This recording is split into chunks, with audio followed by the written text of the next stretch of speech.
Voici les titres de l'actualité ce soir. Score vierge et nul ce soir entre le Cameroun et le Ghana. En Coupe d'Afrique des Nations Égypte 2019, le Ghana dans ce match revanchard, malgré de bonnes opportunités, n'a pas pu marquer de but face à une équipe camerounaise sereine et très défensive. 0 but partout, un score qui offre 4 points aux Lions indomptables du Cameroun et 2 au Ghana. Bilan de cette journée à suivre dans ce journal et ambiance dans les rues à vivre dans le 20h. Une actualité sportive très attendue au Cameroun, c'est celle de la finale de la Coupe du Cameroun qui se joue ce dimanche et oppose FAP de Yaoundé à Stade Renard de Mélan. Les précisions à suivre dans ce 20h. Voilà.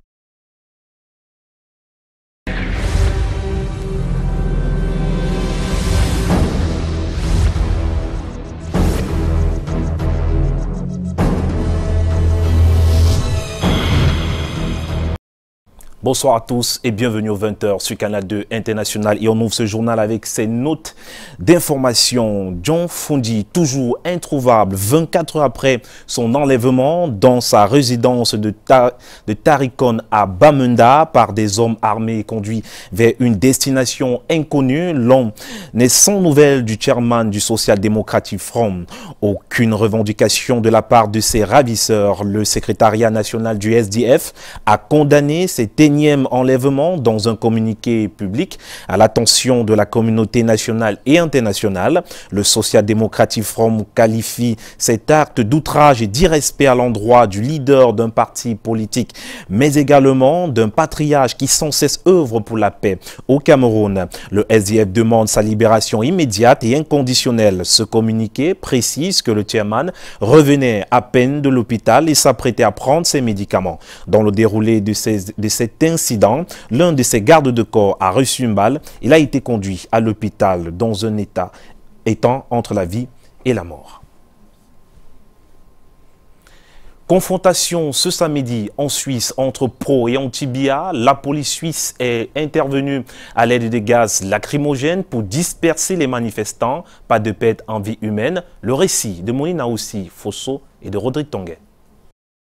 L'agence France Presse signale que des heurts ont éclaté ce samedi 30 juin lors d'une manifestation d'opposants au président camerounais Paul Biya qui séjourne selon ses manifestants à l'hôtel Intercontinental en Suisse. La presse suisse estime à près de 250 environ les personnes ayant protesté cet après-midi à Genève contre la présence du président camerounais en Suisse, ce qui a occasionné des confrontations entre les manifestants et la police. Les forces de l'ordre ont sorti la tonne-pompe et fait usage de gaz lacrymogène, a constaté un photographe de Keystone ATC sur place. Il s'en est suivi une débandade.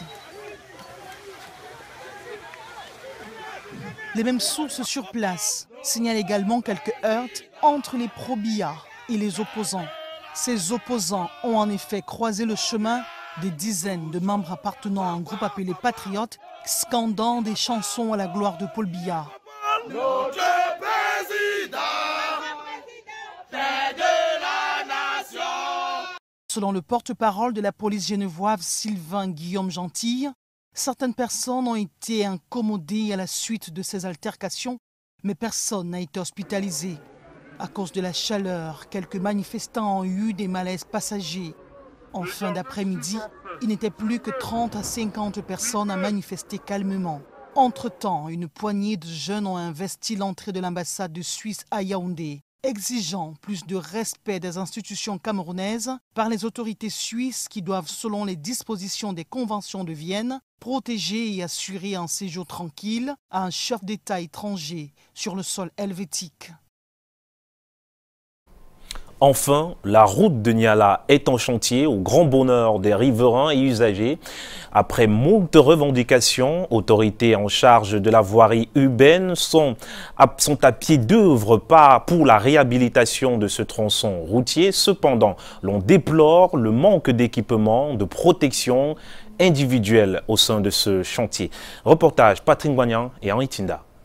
C'est sans équipement de protection individuelle que ces ouvriers travaillent pour la réhabilitation de la route de Niala, au grand désarroi des usagers. Les équipements de protection individuelle. Bon, là, je pense que l'organisme compétent de contrôle en matière d'exécution des travaux publics est bien placé pour savoir les conditions dans lesquelles ce personne est en train de travailler. Pour certains riverains, l'action est salutaire. La route de Niala est réellement enchantée. Tous les travaux, chacun de nous le voit. Les travaux viennent de commencer sur la route de Niala. Précisément, ça a commencé du château au rail. Et la déviation est un peu bien faite. Il n'y a pas trop d'embouteillage. D'autres, par contre, pointent un doigt accusateur sur la qualité du matériel utilisé. C'est toujours la même chose, même maintenant c'est du folklore. Ils vont toujours tourner comme ça, mettre un pavé, verser un peu de gravier, après tu ne dois plus les voir. Ça a commencé, mais avec quel genre de matériel ils sont en train d'arranger? Regardez vous-même les employés. Le tronçon Niala-Rail-Niala Château sera bientôt une fierté pour les usagers. De toute façon, ça me plaît, je suis tellement content. Vu que c'était une route qui dérangeait tout le monde. Mais aujourd'hui, là, nous vacillons avec le chantier qui est en train de bien évoluer. Non, ce qui est prévu, c'est pour bien aménager la route, c'est le goudronnage qui va passer.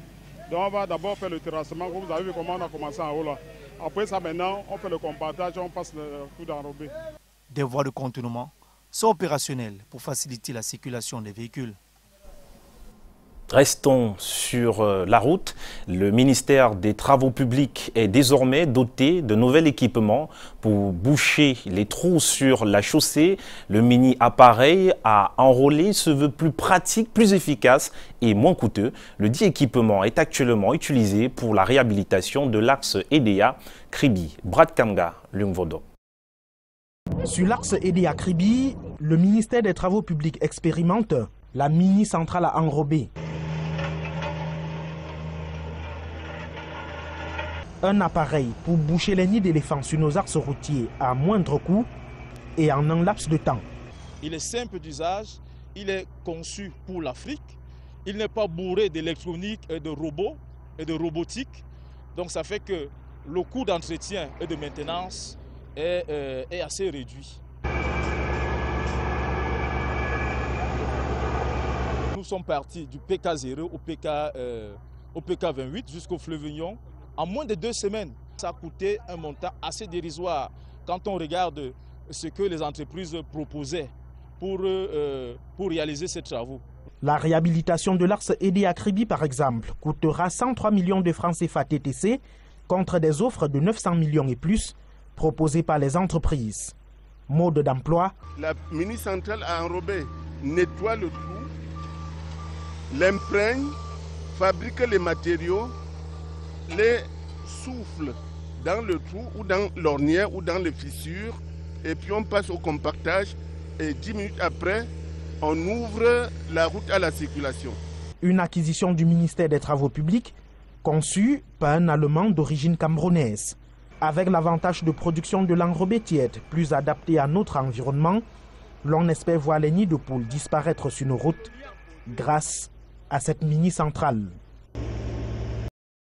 En santé, la prise en charge des polytraumatisés en question à Douala lors du 10e congrès de la Société camerounaise d'anesthésie et de réanimation. Il était question pour cette branche de la médecine de faire leur bilan et saisir leur rôle après un accident de la circulation, surtout en ce moment où de nombreux blessés sont engagés dans les hôpitaux. L'île Piedjou, Marous Kwesou.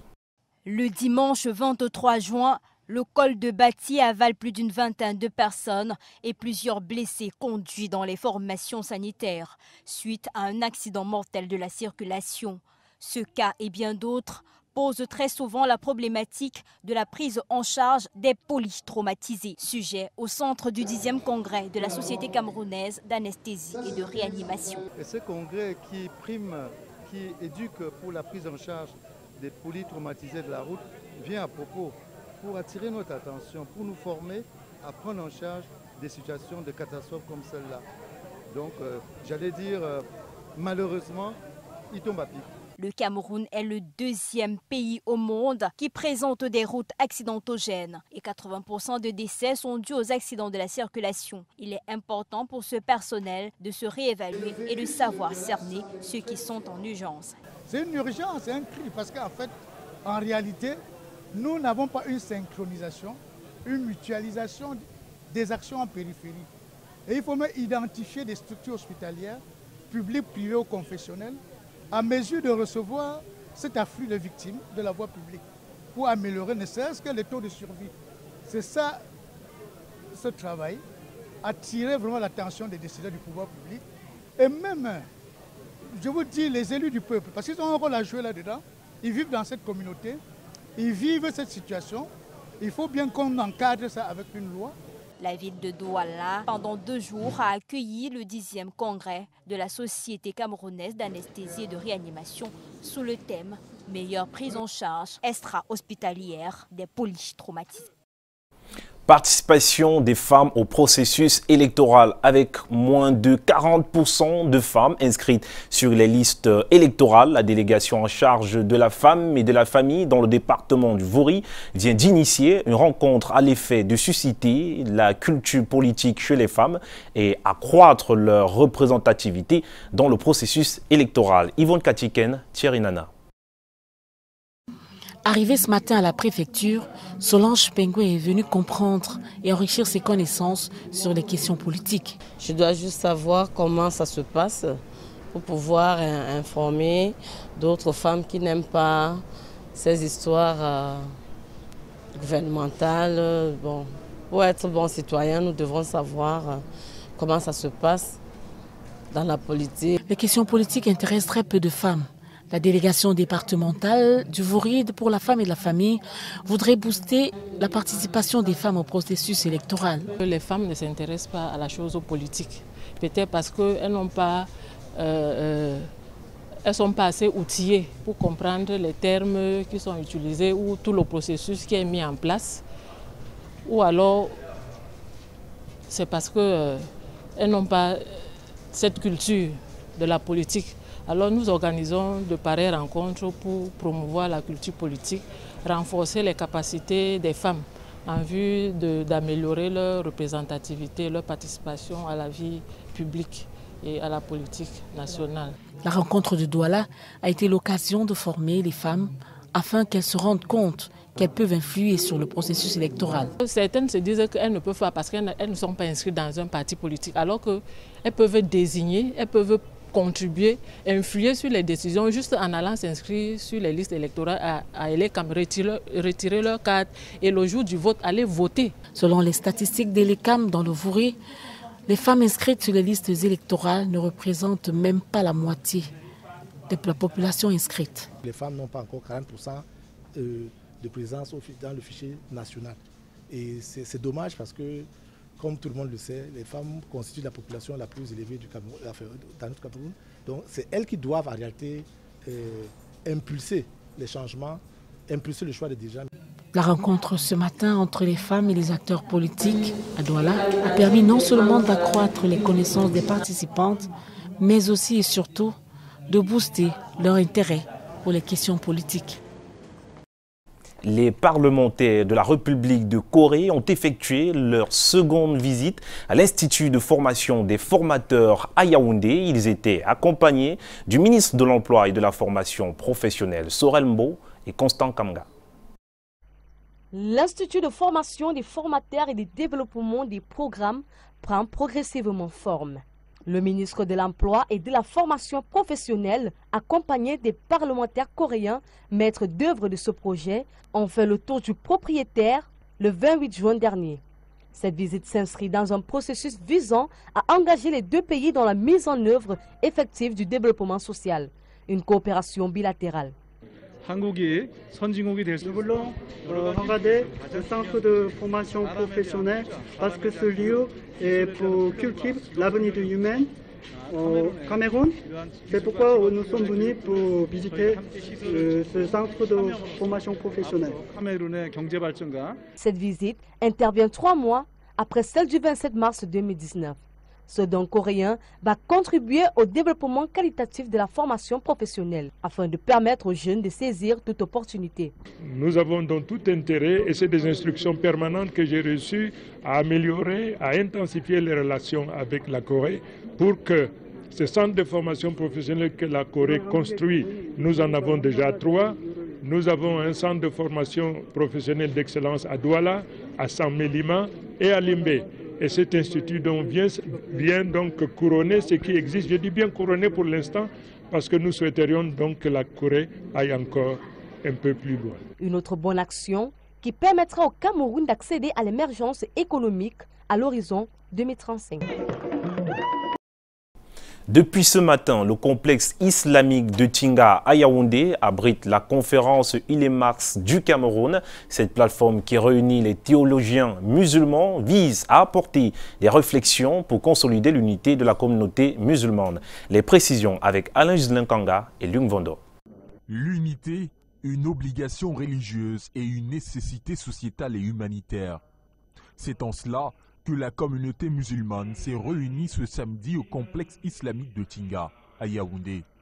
Une rencontre qui rentre dans le cadre de la conférence des ulémas du Cameroun, placée sous le thème « Rôle des organisations dans l'unité des musulmans, cas de l'Union des ulémas d'Afrique ». L'Association culturelle islamique du Cameroun et l'Union des ulémas d'Afrique, ulémas entendez les théologiens musulmans, a pour objectif d'explorer les voies et moyens pour consolider l'unité au sein de la communauté musulmane.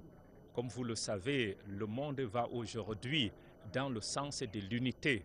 Les communautés qui sont unies sont forcément les communautés qui sont solidaires et fortes. Ces théologiens musulmans, au cours de cette conférence, vont essayer de trouver des solutions à cette problématique, mais aussi à aider la communauté musulmane à se structurer afin de vivre dans l'unité. Le monde évolue aujourd'hui dans le sens de l'union. Les gens ont compris que s'il n'y a pas d'union, d'unité, il y aura point de développement, il y aura point, n'est-ce pas, de concorde dans la société. Pendant 2 jours, il sera donc question de donner une orientation juste et bénéfique à la communauté musulmane. Rendez-vous pour nous ce week-end à Douala, Yaoundé et autres villes du Cameroun. Diffusion du film Ombre du passé avec Alain Tézon. Et dimanche justement, accolade littéraire au Ron Police Makepe, Lil Piedjou et Linda Teguep. Ne crains rien, je t'aime. En projection au cinéma Eden à Douala ce vendredi. Le long métrage écrit et réalisé par Thierry Tamac revient sur la vie des femmes victimes de violences. Pendant ce temps, à l'Institut français antenne de Yaoundé, programmation samedi du film Ombre du passé avec la possibilité de rencontrer les acteurs en live. Pour les fans de musique, au cabaret à la Cité Sikh, Daniel Dikongé est un mot de live tour. Le lendemain, à l'esplanade Canal Olympia, l'artiste rappeur Damso en concert live. À Yaoundé, au carrousel Kondingui, ce soir, Petit Malo annonce un show sensationnel. Messifo prend part au show des élus à Eldorado en Komon à Yaoundé. Il sera aux côtés de Lucky Plus 2. Du côté de la diaspora, DJ Petit Piment est au Baron Club en Suisse. Pour les amoureux de la lecture, un atelier de lecture baptisé Accolade littéraire a lieu dimanche au centre d'études à Makepe-Rampoulin à Douala. Plusieurs livres au programme avec le guerrier nègre dans la lutte pour la lecture junior au sein. Bon week-end. Bon week-end à vous les Piedjou. Le rendez-vous du sport également ce dimanche se joue la finale de la Coupe du Cameroun entre FAB de Yaoundé et Stade Renard de Mélon. On en parle tout de suite avec Alex Lembe. Chaussons tout d'abord nos godasses et parlons football et la Coupe du Cameroun qui se joue ce dimanche à Yaoundé. Et c'est le stade Amadou Ahidjo qui servira de cadre à cette finale qui opposera FAB de Yaoundé à Stade Renard de Melon. Bien qu'ils soient tous des bleus à la Coupe du Cameroun, cette finale s'annonce d'ores et déjà très enlevée. Notons que cette Coupe du Cameroun 2019 de football marque la fin des saisons sportives 2019 de toutes les fédérations sportives. Une Coupe du Cameroun ne pouvant en cacher une autre, quittons le stade et montons immédiatement au filet pour parler de volleyball. Le Palais des Sports de Yaoundé abritera ce samedi les finales qui opposeront chez les messieurs FAP de Yaoundé à Cameroun Sport Volleyball. Chez les dames, Nyong Ekele aura pour adversaire Bafia Volleyball. Montons à présent sur le tatami pour mentionner ce regroupement régional de Nanboudo qui aura lieu ce week-end à Douala et précisément au dojo de la gare centrale de Bessengue. Au menu, un stage de remise à niveau doublé d'un passage de grade où seront notés et appréciés les katas.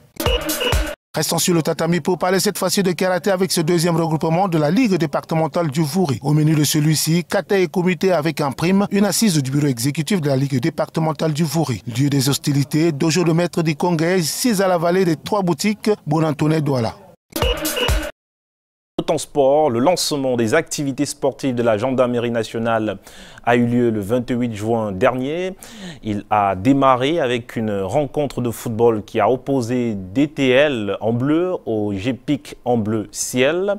En blanc, autant pour moi, DTL en blanc, voilà, pour plus de précision. Les deux équipes se sont séparées sur un score nul et vierge. Je vous propose d'écouter quelques réactions au micro des Sèches, Alain Ziebou. Le match, il a été très disputé du début jusqu'à la fin. N'eût été l'inefficacité de nos avant-centres devant le but. Sinon, nous aurons pu marquer et gagner par plus un score fleuve même. Ça n'a pas été facile de réaliser d'une part de l'autre côté comme de l'autre. Mais sinon que c'était un bon match de foot et j'espère que le public a été satisfait. C'est le maintien en condition des militaires qui sont sollicités davantage sur le terrain de nos jours. Le maintien en condition, le sport participe à ce que les militaires soient en forme, en bonne santé et qu'il n'y ait pas de maladies qui les invalident alors qu'ils doivent aller sur le terrain. Ça n'a pas été facile de réaliser d'une part de l'autre côté comme de l'autre, mais sinon que c'était un bon match de foot et j'espère que le public a été satisfait. Le match, il a été très disputé du début jusqu'à la fin. N'eût été l'inefficacité de nos avant-centres devant le but. Sinon, nous aurons pu marquer et gagner par plus un score fleuve même. C'est le maintien en condition des militaires qui sont sollicités davantage sur le terrain de nos jours. Le maintien en condition, le sport participe à ce que les militaires soient en forme, en bonne santé et qu'il n'y ait pas de maladies qui les invalident alors qu'ils doivent aller sur le terrain.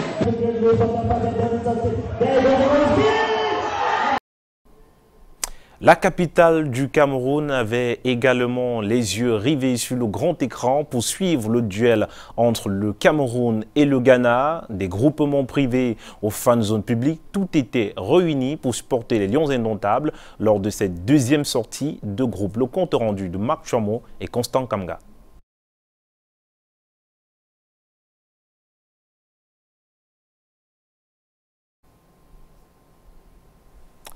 Malheureusement, nous n'avons pas cet élément. Nous espérons l'avoir dans quelques minutes, probablement, si on nous signale.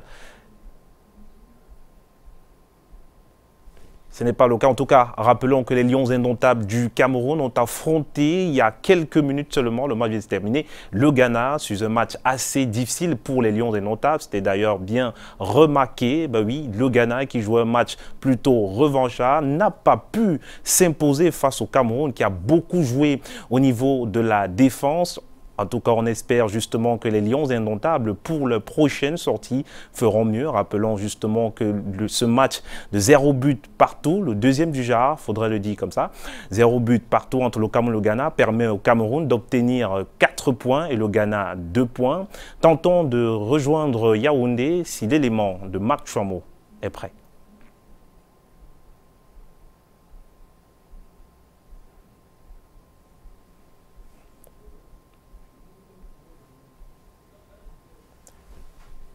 Alors, on va parler d'autre chose à présent, peut-être l'arène pour annoncer Rodrigue Tonguet.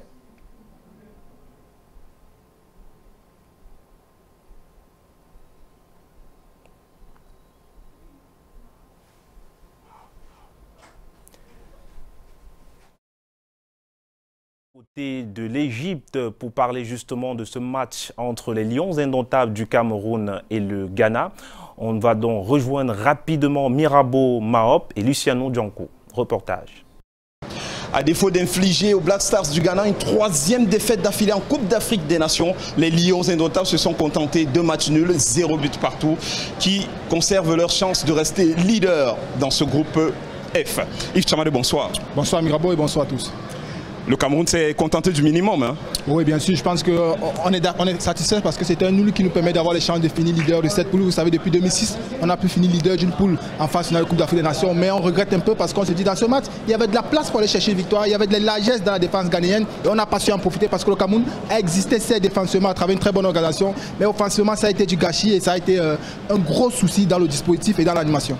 Le match face aux écureuils du Bénin garde tout son pesant d'or. Bien sûr, et pourtant on pouvait aller jouer ce match avec une accalmie dans la tête et tout le reste, mais sauf qu'on s'est mis une petite pression dans ce match, puis ça dépendra du résultat du Bénin tout à l'heure. Si le Bénin vient jouer une victoire face au Cameroun, et si on a besoin d'une victoire ou d'un nul pour finir premier, on jouera ce match avec notre pression, alors qu'avec ce match face au Ghana, on pouvait aller jouer ce match avec une situation assez confortable.